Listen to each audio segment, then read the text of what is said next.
అఊజు బిల్లాహి మినష్ షైతానిర్ రజీం బిస్మిల్లాహిర్ రహ్మానిర్ రహీం అల్హమ్దులిల్లాహి రబ్బిల్ ఆలమీన్ వస్సలాతు వస్సలాము అలా రసూలిహిల్ కరీం. అస్సలాము అలైకుం వరహమతుల్లాహి వబరకాతుహు. ఫ్రెండ్స్, దర్సే ఖురాన్ అనువాదం శీర్షికలో అన్నిసా సూరా 71వ ఆయాతు నుంచి అనువాదాన్ని చదువుదాం. బిస్మిల్లాహిర్ రహ్మానిర్ రహీం. విశ్వాసులారా, యుద్ధానికి ఎల్లప్పుడూ సన్నద్ధులై ఉండండి. వీలును బట్టి వేరు వేరు జట్లుగానో లేక అంతా కలిసియో బయలుదేరండి. యుద్ధమంటే తప్పించుకుని తిరిగేవారు కూడా మీలో కొందరు ఉన్నారు. ఒకవేళ మీకు ఏదన్నా ఆపద వస్తే వారు అల్లా మాపై దయచూపాడు కనుకనే మేము వారితో వెళ్ళలేదు అని అంటారు. ఒకవేళ అల్లా మిమ్మల్ని అనుగ్రహిస్తే వారు ఇలా అంటారు, మీకు వారికి మధ్య ఏ విధమైన అనురాగబంధమే లేనట్లుగా అంటారు. మేము వారితో పాటు వెళ్ళి ఉన్నట్లయితే మంచి ఫలితం దక్కి ఉండేది. అటువంటి వారు తెలుసుకోవాలి, పరలోకానికి బదులుగా ఇహలోక జీవితాన్ని అమ్మివేసిన వారు అల్లా మార్గంలో పోరాడాలి. అల్లా మార్గంలో పోరాడి చంపబడే వానికి లేక విజయాన్ని పొందే వానికి మేము తప్పకుండా గొప్ప ప్రతిఫలాన్ని ప్రసాదిస్తాము. అసలు మీరు నిస్సహాయులైన ఆ పురుషులు, స్త్రీలు, పిల్లల కొరకు అల్లా మార్గంలో పోరాడకపోవటానికి కారణం ఏమిటి? బలహీనులవటం చేత అణచబడి వారు, మా ప్రభూ, దుర్మార్గులైన ఈ నగరవాసుల నుండి మాకు విమోచనం కలిగించు, మా కొరకు నీ తరపు నుండి ఒక సహాయకుణ్ణి, ఒక రక్షకుణ్ణి పంపించు అని ఫిర్యాదు చేస్తున్నారే. విశ్వాస మార్గాన్ని ఎన్నుకున్న వారు అల్లా మార్గంలో పోరాడతారు. అవిశ్వాస మార్గాన్ని ఎన్నుకున్నవారు తాగూత్ మార్గంలో పోరాడతారు. కనుక శైతాన్ సహచరులతో పోరాడండి. వాస్తవంగా శైతాన్ జిత్తులు ఎంతో బలహీనమైనవని నమ్మండి. మీ చేతులను యుద్ధం చేయకుండా నిలిపి ఉంచండి, నమాజును స్థాపించండి, జకాత్ ఇవ్వండి అని చెప్పబడిన వారిని కూడా నీవు చూశావు. తీరా ఇప్పుడు యుద్ధం చెయ్యండి అని వారికి ఆజ్ఞ ఇస్తే వారిలో కొందరి స్థితి ఎలా ఉందంటే, వారు దైవానికి భయపడినట్లుగా మనుషులకు భయపడుతున్నారు.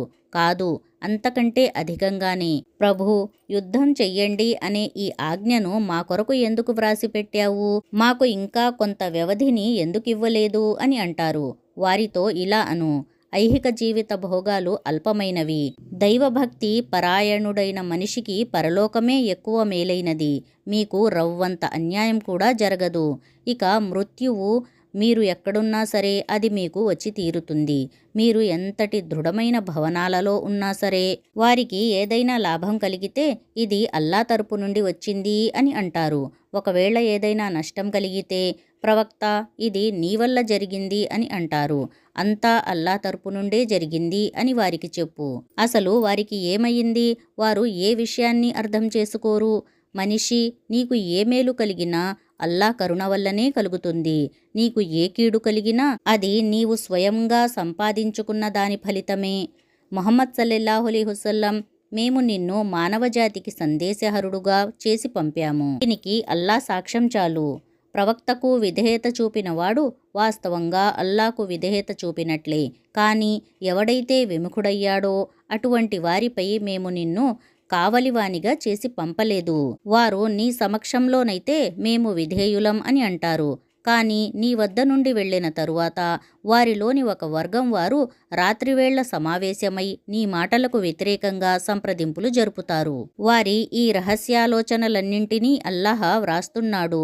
నీవు వారిని లెక్క చెయ్యకు. అల్లాపై భారం మోపు. భారం మోపటానికి ఆయనే చాలు. ఈ ప్రజలు ఖురానును గురించి ఆలోచన చెయ్యరా?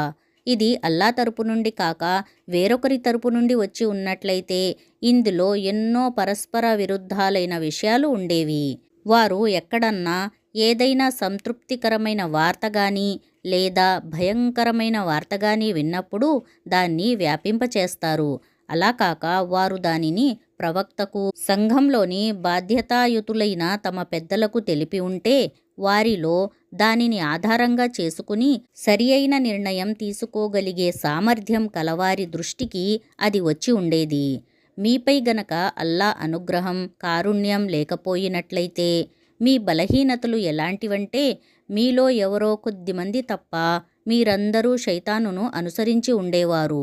కనుక ప్రవక్త, నీవు అల్లా మార్గంలో యుద్ధం చెయ్యి. నీవు నీ విషయంలో తప్ప మరెవరి విషయంలోనూ బాధ్యుడవు కావు.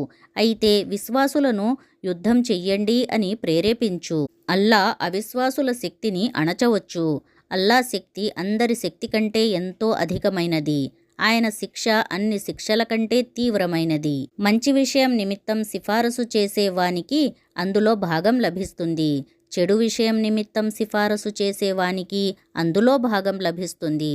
అల్లా ప్రతి వస్తుపై తన దృష్టిని ఉంచుతాడు.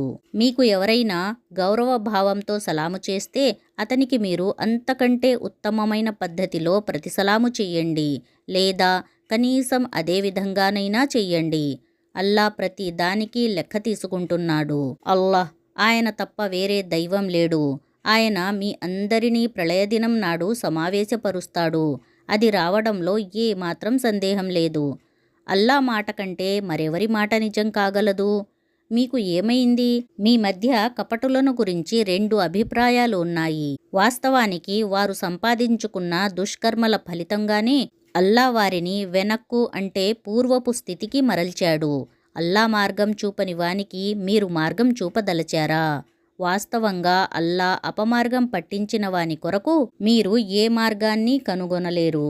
స్వయంగా వారు అవిశ్వాసులుగా ఉన్నట్లుగానే మీరు కూడా అవిశ్వాసులుగా మారి మీరు వారు సమానులైపోవాలని వారు కోరుతున్నారు.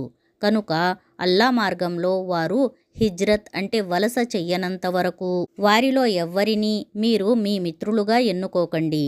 ఒకవేళ వారు హిజ్రత్ చెయ్యకపోతే ఎక్కడ దొరికినా వారిని పట్టుకోండి, చంపండి.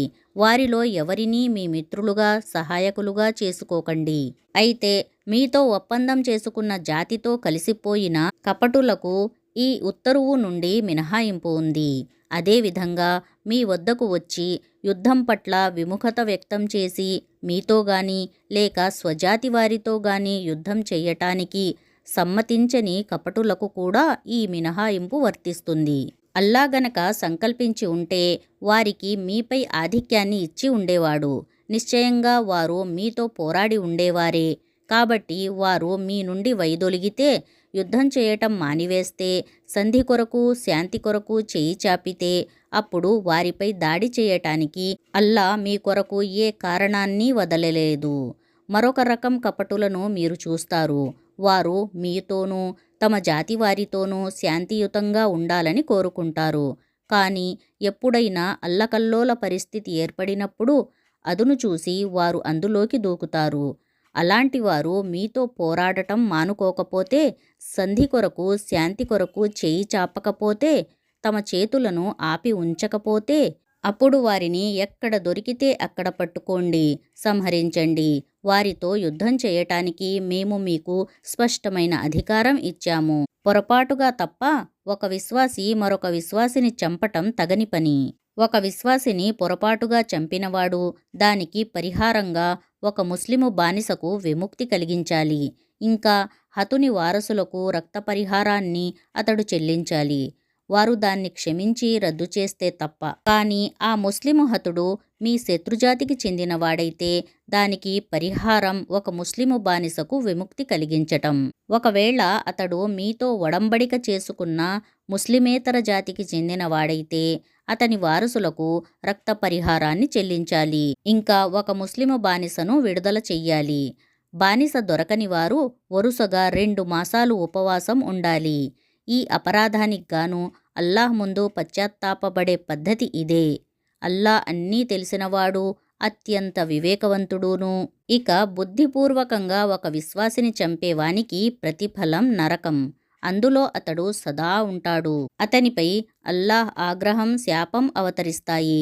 అల్లా అతడి కొరకు కఠినమైన శిక్షను సిద్ధపరిచి ఉంచాడు. విశ్వసించిన ప్రజలారా, మీరు అల్లా మార్గంలో జిహాద్ కొరకు బయలుదేరినప్పుడు మిత్రులు శత్రువుల మధ్య విచక్షణ చెయ్యండి. మీ వైపునకు సలాము చేస్తూ ముందుకు వచ్చేవాణ్ణి నీవు ముస్లిము కావు అని త్వరపడి అనకండి. మీరు గనక ప్రాపంచిక ప్రయోజనాలను పొందగోరితే అల్లా వద్ద మీ కొరకు విజయధనాలు సమృద్ధిగా ఉన్నాయి. దీనికి పూర్వం స్వయంగా మీరు ఇదే పరిస్థితిలో ఉన్నారు కదా. ఆ తరువాత అల్లా మిమ్మల్ని కనికరించాడు. కనుక వివేచనతో వ్యవహరించండి. మీరు చేసేదంతా అల్లాహ్కు బాగా తెలుసు. కారణమేదీ లేకుండానే ఇంటి వద్ద కూర్చుండిపోయే ముస్లిములు అల్లా మార్గంలో తమ ధన ప్రాణాలతో జిహాద్ చేసే ముస్లిములు ఉభయుల స్థానం సమానం కాదు. కూర్చుండిపోయేవారి స్థానం కంటే ధన ప్రాణాలతో జిహాద్ చేసేవారి స్థానాన్ని అల్లాహ్ సమున్నతం చేశాడు. ప్రతి వ్యక్తికి అల్లాహ్ మేలునే వాగ్దానం చేసిన మాట వాస్తవమే అయినా ఆయన వద్ద ముజాహిద్ల సేవలకు లభించే ప్రతిఫలం కూర్చుండిపోయేవారికి లభించే ప్రతిఫలం కంటే ఎంతో ఎక్కువ. వారి కొరకు అల్లా తరపు నుండి ఉన్నత స్థానాలు ఉన్నాయి. క్షమాభిక్ష, కారుణ్యం కూడా ఉన్నాయి. అల్లాహ్ ఎక్కువగా క్షమించేవాడు, అమితంగా కరుణించేవాడును. తమ ఆత్మలకు అన్యాయం చేసుకుంటూ ఉండేవారి ప్రాణాలను తీసి దైవదూతలు వారిని, ఇదేమిటి మీ స్థితి ఇలా ఉంది అని అడిగారు. అప్పుడు వారు ఇలా సమాధానం చెప్పారు, మేము భూమిపై బలహీనులముగా నిస్సహాయులముగా ఉండేవారము. దైవదూతలు, అల్లాహ్ భూమి విశాలంగా లేదా మీరు వలసపోవటానికి అని అడిగారు. వారి నివాసం నరకం, అది మహాచెడ్డ నివాసం. అయితే నిజంగానే నిస్సహాయులై బయలుదేరటానికి ఏ మార్గమో, ఏ సాధన సంపత్తి లేని పురుషులను, స్త్రీలను, పిల్లలను అల్లాహ్ క్షమించవచ్చు. ఎందుకంటే అల్లా ఎక్కువగా క్షమించేవాడు, అధికంగా మన్నించేవాడును. అల్లా మార్గంలో వలసపోయేవాడు ఆశ్రయం పొందటానికి పుడమిలో కావలసినంత స్థలాన్ని, బ్రతుకు తెరువుకు ఎక్కువ అవకాశాలను పొందుతాడు. అల్లా వైపునకు, ఆయన ప్రవక్త వైపునకు వలసపోవటానికి తన గృహం నుండి బయలుదేరి మార్గమధ్యంలోనే మరణించిన వానికి విధిగా ప్రతిఫలం ఇచ్చే బాధ్యత అల్లాదే. అల్లా క్షమాభిక్ష పెట్టేవాడు, కరుణించేవాడును. మీరు ప్రయాణానికి బయలుదేరినప్పుడు నమాజును సంక్షిప్తం చేస్తే అది తప్పు కాదు. ముఖ్యంగా అవిశ్వాసులు మిమ్మల్ని వేధిస్తారనే భయం మీకు కలిగినప్పుడు. ఎందుకంటే వారు మీతో బహిరంగ వైరానికి పూనుకున్నారు. ప్రవక్త, నీవు ముస్లిముల మధ్య ఉండి పోరాటం జరుగుతూ ఉండగా నమాజ్ చేయించటానికి వారితో నిలబడితే వారిలోని ఒక వర్గం నీతో పాటు నిలబడాలి. వారు అస్త్రధారులై ఉండాలి. వారు తమ సజ్దాను పూర్తి చేసుకుంటే వెనక్కి వెళ్ళిపోవాలి. అప్పుడు ఇంకా నమాజ్ చెయ్యని రెండో వర్గం వచ్చి నీతో పాటు నమాజ్ చెయ్యాలి. వారు కూడా జాగరూకులై ఉండాలి. తమ ఆయుధాలను ధరించి ఉండాలి. ఎందుకంటే మీరు మీ ఆయుధాల పట్ల, మీ సామానుల పట్ల ఏ కొద్దిపాటి అజాగ్రత్త చూపినా మీపై ఒక్కసారిగా విరుచుకుపడాలని అవిశ్వాసులు కాచుకుని ఉన్నారు. అయితే వర్షం వల్ల మీకు ఇబ్బందిగా ఉంటే, లేక మీరు అస్వస్థులైతే ఆయుధాలను దించటం తప్పు కాదు. అయినప్పటికీ మీ జాగ్రత్తలో మీరు ఉండాలి. అవిశ్వాసుల కొరకు అల్లాహ్ నిశ్చయంగా అవమానకరమైన శిక్షను సిద్ధం చేసి ఉంచాడు. నమాజ్ను పూర్తి చేసిన తరువాత నిలుచున్నా, కూర్చున్నా, పరుండినా, ఏ స్థితిలో ఉన్నా అల్లాను మట్టుకు స్మరిస్తూ ఉండండి. శాంతి భద్రతలు నెలకొన్నప్పుడు పూర్తి నమాజ్ చెయ్యండి. వాస్తవానికి నమాజ్ విశ్వాసులు నిర్ణీత సమయాలలో విధిగా పాటించవలసిన ధర్మం. ఈ వర్గాన్ని వెన్నాడడంలో బలహీనతను ప్రదర్శించకండి. ఒకవేళ మీరు బాధపడుతూ ఉంటే మీ మాదిరిగానే వారు కూడా బాధపడుతున్నారు. పైగా అల్లా నుండి వారు ఆశించిన దానిని మీరు ఆశిస్తున్నారు. అల్లాకు అంతా తెలుసు. ఆయన అత్యంత వివేక సంపన్నుడు. ప్రవక్త, అల్లా నీకు చూపిన రుజుమార్గానికి అనుగుణంగా నీవు ప్రజల మధ్య తీర్పు చేయటానికి మేము ఈ గ్రంథాన్ని సత్యంతో నీ వద్దకు పంపాము. నీవు నీతిలేని వారి తరపున వాదిగా నిలబడకు. క్షమాభిక్ష కొరకు అల్లాను ప్రార్థించు. ఆయన ఎక్కువగా క్షమించేవాడు, అధికంగా కరుణించేవాడును. ఆత్మద్రోహం చేసుకునే వారిని నీవు బలపరచకు. నమ్మకద్రోహి, నిత్య పాపి అయిన మనిషిని అల్లా ప్రేమించడు. వారు తమ దుష్కర్మలను మానవులకు తెలియకుండా దాచగలరు, కానీ అల్లాకు తెలియకుండా దాచలేరు. రాత్రులందు వారు ఆయన అభీష్టానికి వ్యతిరేకంగా రహస్య సమాలోచనలు జరిపే సమయంలో కూడా ఆయన వారితో ఉంటాడు. వారి సకల చర్యలను అల్లా పరివేష్టించి ఉన్నాడు. మీరు ఈ అపరాధుల తరపున ఇహలోక జీవితంలోనైతే వాదించారు, కానీ ప్రళయం రోజున వారి తరపున అల్లాతో ఎవరు వాదిస్తారు? వారిని అక్కడ సమర్థించేవాడెవడు? చెడ్డ పని చేసినవాడు లేదా తన ఆత్మకు అన్యాయం చేసుకున్నవాడు తరువాత క్షమాభిక్ష పెట్టు అని అల్లాను అర్థిస్తే అతడు అల్లాను క్షమించేవాడుగా, కరుణామయుడుగా తెలుసుకుంటాడు. కానీ ఎవడైనా చెడును సంపాదించుకుంటే తరువాత పశ్చాత్తాపపడకపోతే అతని ఈ సంపాదన అతనికే విపత్తుగా పరిణమిస్తుంది. అల్లాకు అన్ని విషయాలు తెలుసు. ఆయన వివేక సంపన్నుడు. ఎవడైనా ఏదైనా నేరం గాని లేక పాపం గాని చేసి ఆ నిందను ఏ నిర్దోషిపైనైనా మోపితే అతడు తీవ్రమైన అపనిందను ఘోర పాతకాన్ని మూటగట్టుకుంటాడు. ప్రవక్త, అల్లా అనుగ్రహం గనక నీపై ఉండి ఉండకపోతే, ఆయన కారుణ్యం నీకు తోడుగా ఉండి ఉండకపోతే వారిలోని ఒక వర్గం నిన్ను అపార్థానికి గురి చెయ్యాలనే నిర్ణయం తీసుకుంది. వాస్తవానికి వారు తమను తాము తప్ప మరెవరినీ అపార్థానికి గురి చేసుకోలేదు. నీకు ఏ మాత్రం నష్టం కలిగించి ఉండేవారు కాదు. అల్లా నీపై గ్రంథాన్ని వివేకాన్ని అవతరింపజేశాడు. పూర్వం నీకు తెలియనిదంతా నీకు నేర్పాడు. నిజంగానే ఆయనకు నీ మీద ఎక్కువ అనుగ్రహం ఉంది. ప్రజలు జరిపే రహస్య సమాలోచనలలో సాధారణంగా ఏ మేలు ఉండదు.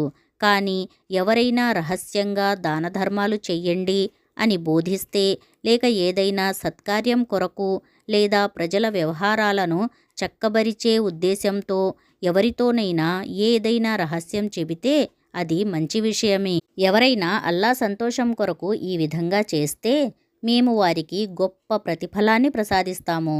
కానీ తనకు రుజుమార్గం విశదమైనప్పటికీ ఎవడైనా ప్రవక్తకు వ్యతిరేకంగా నడుం బిగిస్తే, విశ్వాసుల వైఖరి కాక మరొక వైఖరి అవలంబిస్తే అతన్ని మేము అతడు మళ్ళిన దిక్కుకే నడిపిస్తాము. ఇంకా అతన్ని నరకంలో పడవేస్తాము. అది అతి నీచమైన నివాస స్థలం. అల్లా దృష్టిలో కేవలం షిర్కు ఒక్కటే క్షమార్హం కానిది. అది తప్ప తాను కోరిన వారి అన్ని పాపాలను ఆయన క్షమిస్తాడు. ఇతరులను అల్లాకు భాగస్వాములుగా చేసినవాడు అపమార్గాన బహుదూరం వెళ్ళిపోయాడు. వారు అల్లాను వదిలి స్త్రీ దేవతలను ఆరాధ్యులుగా చేసుకుంటారు. అల్లా శాపానికి గురి అయిన ఆ తిరుగుబాటుదారు శైతానును తమ ఆరాధ్యుడుగా చేసుకుంటారు. వారు విధేయత చూపే ఆ శైతాను అల్లాతో ఇలా అన్నాడు: నేను నీ దాసుల నుండి ఒక నిర్ణీతమైన భాగాన్ని నిశ్చయంగా తీసుకుంటాను. నేను వారిని మార్గం తప్పిస్తాను. నేను వారిలో లేనిపోని ఆశలు కల్పిస్తాను. నేను వారిని ఆజ్ఞాపిస్తాను. వారు నా ఆజ్ఞానుసారం జంతువుల చెవులు చీలుస్తారు. నేను వారిని ఆదేశిస్తాను. వారు నా ఆదేశం ప్రకారం అల్లాహ్ సృష్టిలో మార్పులు చేస్తారు. అల్లాకు బదులుగా ఈ శైతానును తన సంరక్షకుడుగా స్నేహితుడుగా చేసుకునేవాడు స్పష్టంగా నష్టానికి గురి అవుతాడు. అతడు వారితో వాగ్దానాలు చేస్తాడు, వారికి ఆశలు చూపుతాడు. కానీ శైతాను వాగ్దానాలు కేవలం మోసాలు తప్ప మరేమీ కావు.